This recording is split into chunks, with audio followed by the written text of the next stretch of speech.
Wargi Bandung kembali lagi di Ngariung Ngobrol Anak Negeri untuk Bandung. Bagi wargi Bandung yang belum menonton Ngariung episode sebelumnya, bisa langsung scroll YouTube channel Diskominfo Kota Bandung. Jangan lupa untuk di-like, comment, subscribe, dan di-share sebanyak-banyaknya. Nah, seperti biasa nih tentunya di Ngariung akan selalu menghadirkan narasumber yang akan berbagi informasi seputar Kota Bandung. Dan Ngariung kali ini kembali lagi ke kewilayahan. Kita juga ingin mengetahui bagaimana potensi di Kota Bandung, khususnya yang ada di kewilayahan. Dan Ngariung kali ini ada di Kecamatan Babakan Ciparai. Langsung aja kita sambut narasumber kita pada hari ini. Assalamualaikum warahmatullahi wabarakatuh. Waalaikumsalam warahmatullahi wabarakatuh. Kumaha damang, Pak? Alhamdulillah, Pak Gesto. Alhamdulillah. Bapak sebelumnya terima kasih Pak sudah menyempatkan waktunya untuk ngobrol di Ngariung, Pak. Sumohon. Ya, Bapak mungkin sebelum kita ngobrol-ngobrol tentang Babakan Ciparai, boleh Pak disapa dulu warga Babakan Ciparai dan juga khususnya wargi Bandung. Mangga Pak. Assalamualaikum warahmatullahi wabarakatuh. Wilujeng enjing, para wargi sadayana khusus warga Kecamatan Babakan Ciparai, umumnya warga Kota Bandung. Kali ini saya Camat Babakan Ciparai dalam acara Ngariung. Ya. Kita akan menyampaikan informasi tentang kegiatan di kewilayahan Babakan Ciparai. Ya, mungkin nanti sambil berjalan, Ya. mudah-mudahan apa yang disampaikan ini menjadi gambaran atau menjadi petunjuk bagi warga Kota Bandung apa yang ada di Kecamatan Babakan Ciparai, potensi apa dan apa yang akan dilaksanakan. Ya, mudah-mudahan ini menjadi gambaran untuk warga kita semua. Ya. Bapak, mungkin ini sebagian wargi Bandung Pak ada yang belum tahu wilayah Babakan Ciparai itu persisnya di mana. Apa sih Pak yang ikonik dari Babakan Ciparai, Pak? Ya. Yang sudah familiar gitu. Jadi Babakan Ciparai ini salah satu dari 30 kecamatan yang ada di Kota Bandung, di mana Babakan Ciparai ini posisinya berbatasan dengan Kabupaten Bandung. Kita ada 2 gerbang tol, Pasir Koja dan Kopo. Ya. Ini masuk ke wilayah kita, dan yang menjadi ciri khas Babakan Ciparai yang sudah dikenal di sini ya, yang pertama masalah kepadatan penduduk. Oh. Kita kepadatan penduduk ini 142.000. Terusan yang utama di sini adalah masalah usaha tahu. Oh, tahu. Karena tahu, orang menyebutnya tahu Cibuntu, padahal itu mayoritas adanya di wilayah Kecamatan Babakan Ciparai, khususnya di Kelurahan Babakan dan Margahayu Utara. Okay. Jadi kalau orang nyebutnya tahu Cibuntu, padahal adanya di wilayah kita. Iya. Jadi ada satu RW di situ hampir mayoritas semuanya pengusaha tahu. Oh. Jadi kalau tahu Cibuntu, yang saya tahu nggak ada di Kelurahan Cibuntu, adanya di wilayah Kecamatan Babakan Ciparai dan Kelurahan Babakan, masuk Bandung Kulon sebagian. Iya, jadi sebagian besar sentra tahunya adanya di Babakan Ciparai. Di Babakan ya, Pak, Ciparai, ya? Mungkin betul. yang pertama di Bandung juga ada di Babakan Ciparai ya Pak ya? Kemungkinan, karena kan dulu itu, karena di lokasi itu namanya Jalan Cibuntu. Iya. Jadi orang nyebutnya tahu Cibuntu, padahal kan bukan di Kelurahan Cibuntu. Mungkin dulunya hasil perluasan, jadi terkenal tetap sekarang tahu Cibuntu gitu. Oh, oke. Jadi memang di wargi Bandung brandingnya tahu Cibuntu, tapi sebenarnya mayoritas adanya di kawasan Kecamatan Babakan Ciparai gitu ya Pak betul. ya? Oke. Nah Pak, mungkin ini juga boleh diceritain nih Pak, gimana sih kondisi di Kecamatan Babakan Ciparai sendiri, mulai dari tadi ada jumlah penduduknya sekitar 140.000 orang gitu ya Pak, terus juga kelurahannya terbagi berapa kelurahan Pak? Jadi Kecamatan Babakan Ciparai ini ada 6 kelurahan, mulai dari Kelurahan Sukahaji, dari Jamika dan Sudirman, Kelurahan Babakan, ini pas di situ yang mungkin orang mengenalnya Sumbersari, itu ke Babakan, masuk ke Kelurahan Babakan Ciparai, ini ibu kota kecamatan yang mempunyai pasar induk, pasar induk Caringin. Terus ada Kelurahan Margahayu Utara. Margahayu Utara di sini ada dengan lapang Pasadenanya, perumahan Pasadena. Kelurahan Margasuka ini perbatasan dengan jalan tol Kabupaten Bandung, dan juga Kelurahan Cirangrang. Cirangrang mungkin di sini yang Jalan Kopo ada Mikomol. Nah ini 6 kelurahan. Di sini kita ada 57 RW dan 457 RT. Jadi ini sangat padat, malah kita masuk kepada ya mungkin di Kota Bandung yang paling padat dengan jumlah penduduknya. Ya, dengan 6 kelurahan, jumlah penduduk banyak, cakupannya juga luas banget ya Pak ya tadi ya? Ya, Kecamatan Babakan termasuk kecamatan yang luas, wilayahnya sangat luas juga luas gitu. Ya Pak ya. Mulai dari rumah warga biasa, lalu ada industrinya, ada mall juga betul. Ya Pak ya, ada pasar juga. Mall yang besar ada 2, Jogja dengan Miko. Iya. Terusan ada pasar induk, terusan ada perumahan, mulai dari perumahan yang elit sampai ke perumahan biasa ada di sini.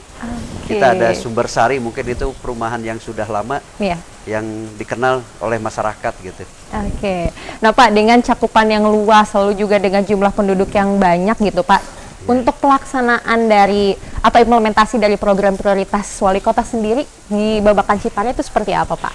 Ya, kita melaksanakan program prioritas yang kalau tidak salah ini 8 program prioritas untuk Kota Bandung di tahun 2023 ini. Mulai dari optimalisasi infrastruktur dan penataan kota sampai kepada penganggaran sinkronisasi. Nah, jadi di kecamatan kita melaksanakan 3 program tersebut. Mungkin yang program nomor 2 di sini ada pelestarian lingkungan hidup dan perbaikan. Selanjutnya masalah peningkatan ekonomi kota dan juga yang ketiga poin nomor 6 ini kita meningkatkan derajat kesehatan masyarakat. Nah, ini mungkin yang kita laksanakan di tahun 2023 ini melalui kegiatan-kegiatan PIPPK ataupun kegiatan DAU yang ada di tiap-tiap kelurahan.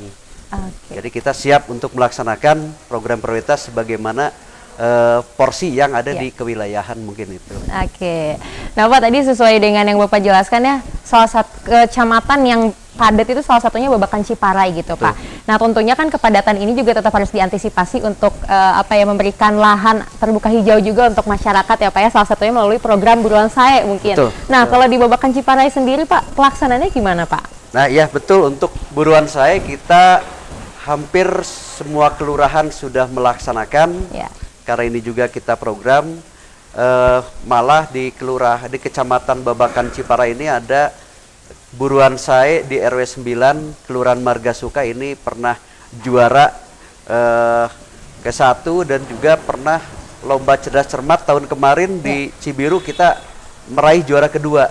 Jadi ini udah panen berkali-kali. Dari kegiatan panen ini kita gunakan untuk membantu PMT balita dan juga kita kemarin yang terakhir panen bawang ini juga sudah dilaksanakan di Masjid Al-Fitroh. Ini merupakan bantuan dari CSR yang diserahkan di beberapa kecamatan di Kota Bandung. Alhamdulillah kita kemarin panen barengan serentak dengan Pak Wali Kota yang dilaksanakan di Kujang Sari.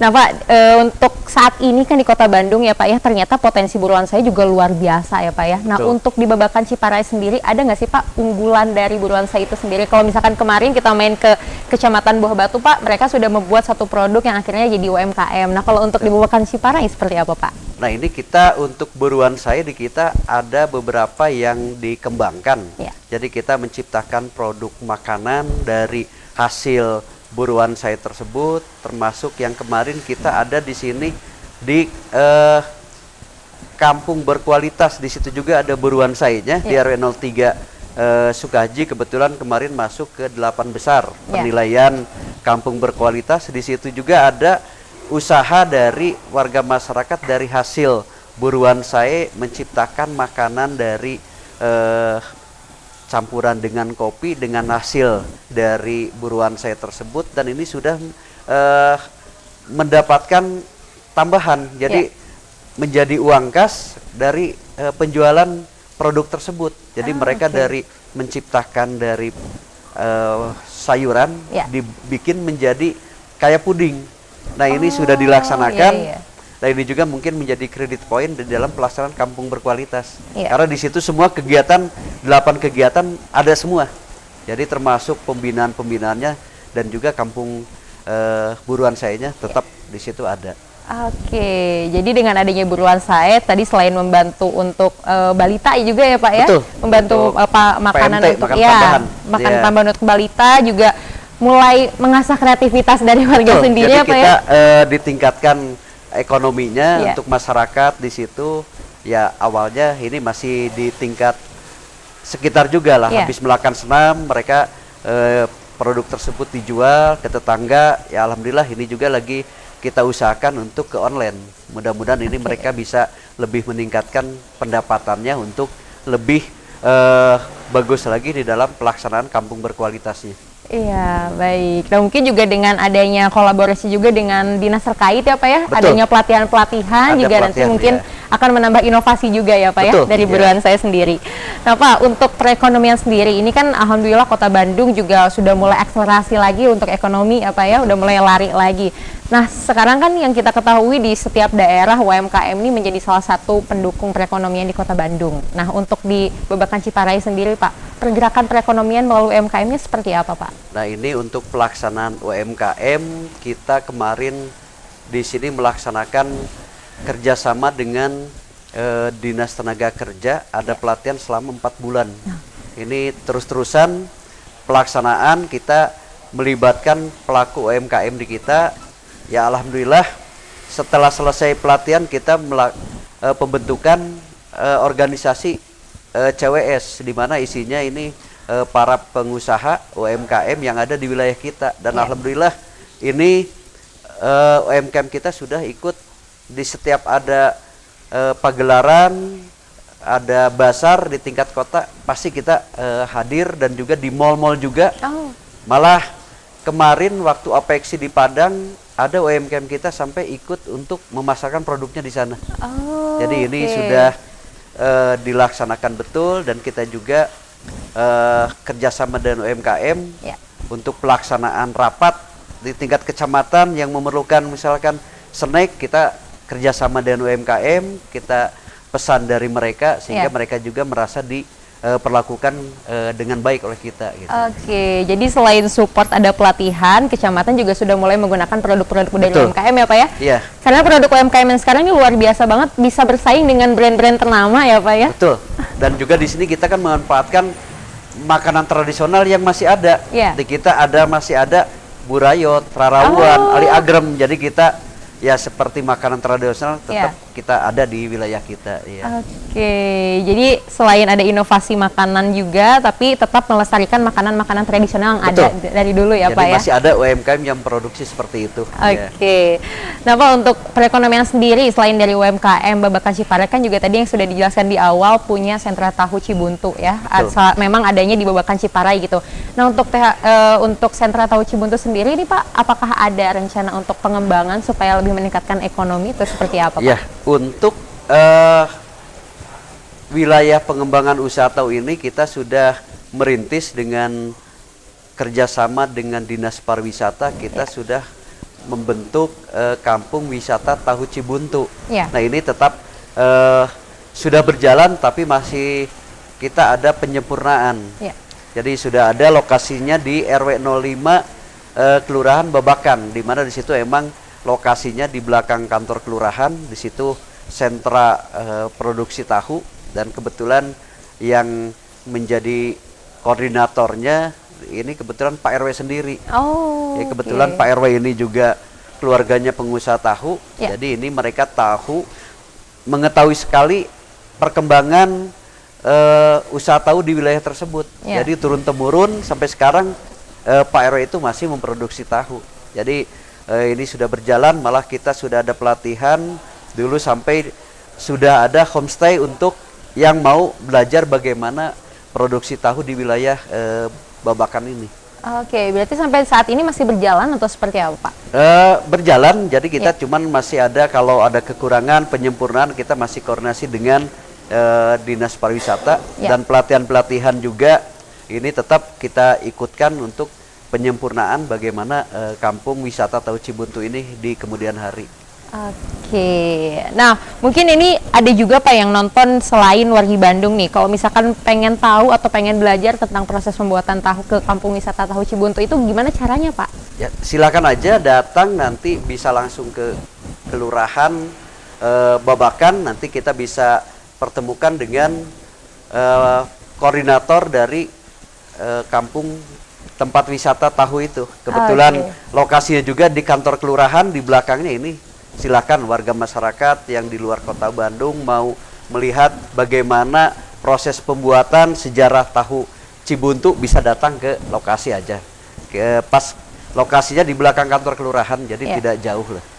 Oke, tadi jadi berarti perekonomian di Babakan Ciparai ini luar biasa majunya, dibantu juga dengan adanya sentra tahu Cibuntu juga. Betul. Ya Pak ya.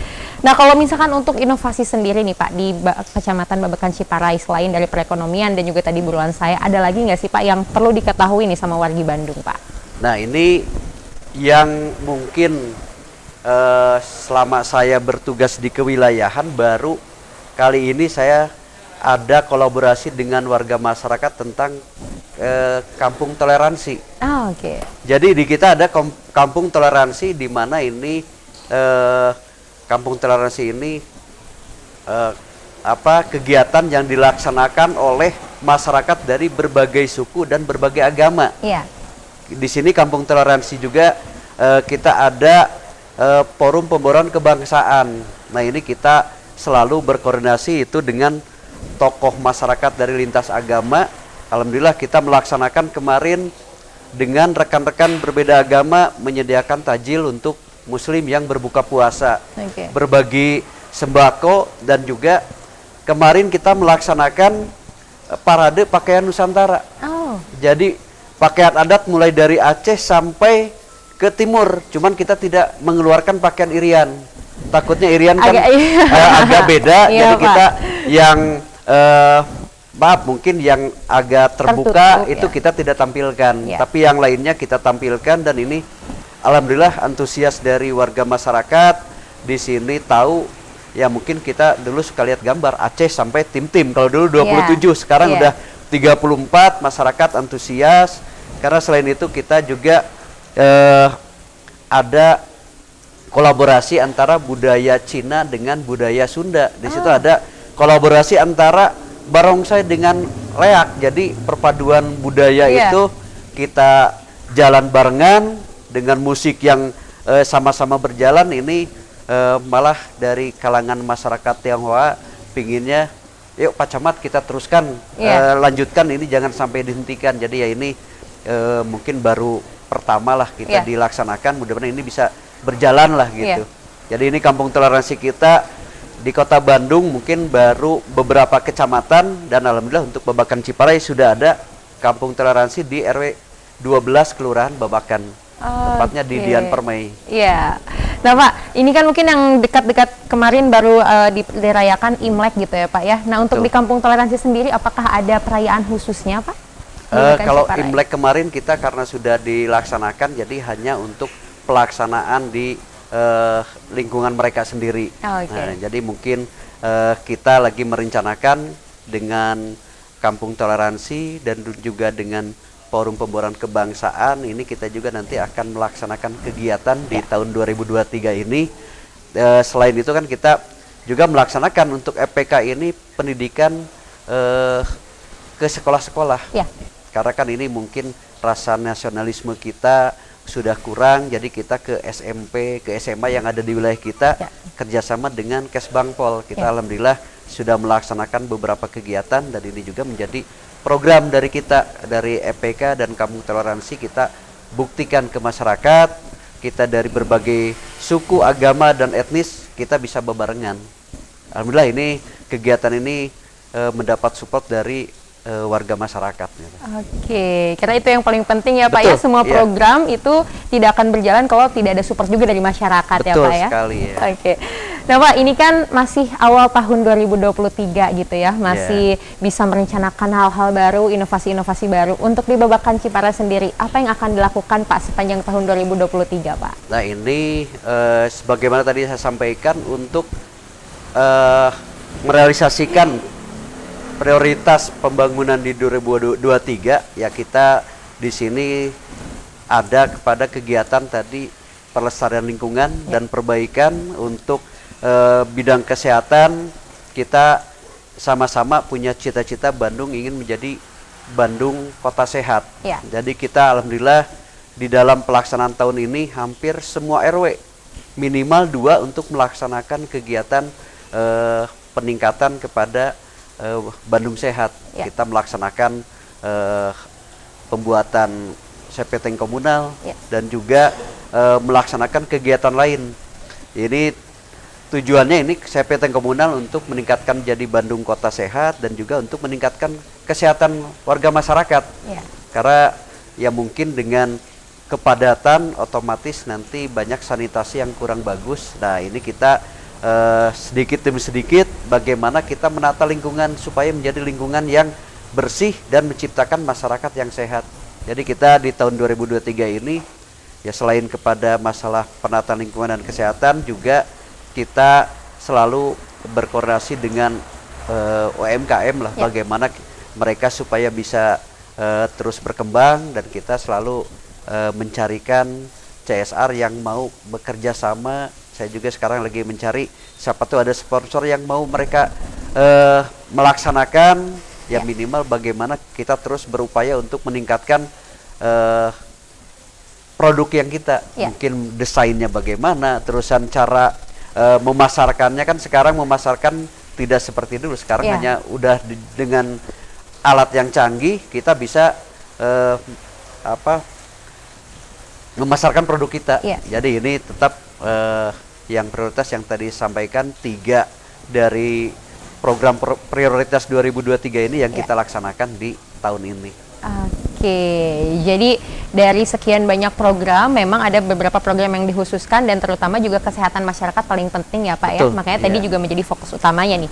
Nah Pak, mungkin sebagai pertanyaan terakhir Pak, mungkin di tahun 2022 lalu masih ada program atau kegiatan yang belum terlaksana secara sempurna. Mungkin bisa menjadi pembelajaran tahun ini. Nah harapannya Pak di tahun 2023 untuk Kota Bandung khususnya untuk Kecamatan Babakan Ciparai. Ya mungkin di sini yang perlu kita karena di kewilayahan pasti di sini yang harus ditingkatkan itu adalah dimanapun juga partisipasi masyarakat. Nah ini kepedulian masyarakat, apalagi ini kita tanggung jawab bersama lah untuk memelihara Kota Bandung dari sampah untuk kebersihan karena ini kan masalah yang utama ini seperti masalah sampah. Kita kesadaran masyarakat terus kita sampaikan juga bagaimana kita bisa melaksanakan 3R minimal lah organik anorganik untuk melaksanakan. Nah ini terus kita sampaikan karena itu tidak bosan karena mungkin masyarakat juga perlu diingatkan, perlu ada kerjasama. Kita terus mengingatkan kepada tokoh masyarakat, kepada tokoh agama, yuk kita barengan menciptakan Kota Bandung yang lebih baik karena kita berprinsip hari ini harus lebih baik dari kemarin. Jadi kita sama-sama terus ke lapangan bagaimana meningkatkan taraf hidup masyarakat, kesejahteraan masyarakat ya kita harus sama-sama bebarengan. Kalau hanya mengandalkan dari aparat mungkin ini sangat sulit. 142.000 kita aparat di sini hanya 60 orang, sangat-sangat berat. Perlunya kita ada kolaborasi dengan jajaran lembaga kemasyarakatan tingkat kecamatan, tingkat kelurahan. Mudah-mudahan ini bisa terus. Jadi kekurangan-kekurangan di tahun 2022 ya mungkin kita evaluasi untuk dilaksanakan di tahun 2023 ini. Oke, kira betul ya Pak ya, kolaborasi itu yang paling utama gitu ya Pak ya. Karena dengan adanya 60 aparat ini mungkin kebijakan ataupun inovasi-inovasi hanya tertuang dalam tulisan, tapi dengan adanya partisipasi dari 140 warga ya Pak ya, mungkin ini bisa menjadi, yang tadinya tulisan bisa menjadi perubahan gitu ya Pak ya. Insya Allah mungkin seperti kerjasama lah ya. Oke. Pak Camat, hatur nuhun pisan Bapak sudah menjelaskan semuanya untuk wargi Bandung sekalian. Jadi potensi di Kota Bandung ini juga tidak hanya ada di pusat saja, tapi potensi-potensi di kewilayahan ini juga menjadi sangat penting untuk diperhatikan, dan kolaborasi ataupun juga perhatian dari masyarakat juga ini menjadi paling penting. Nah wargi Bandung, mungkin sekian Ngariung episode kali ini. Jangan lupa untuk tetap saksikan Ngariung episode selanjutnya. Tadel pamit undur diri, sampai jumpa dan terima kasih.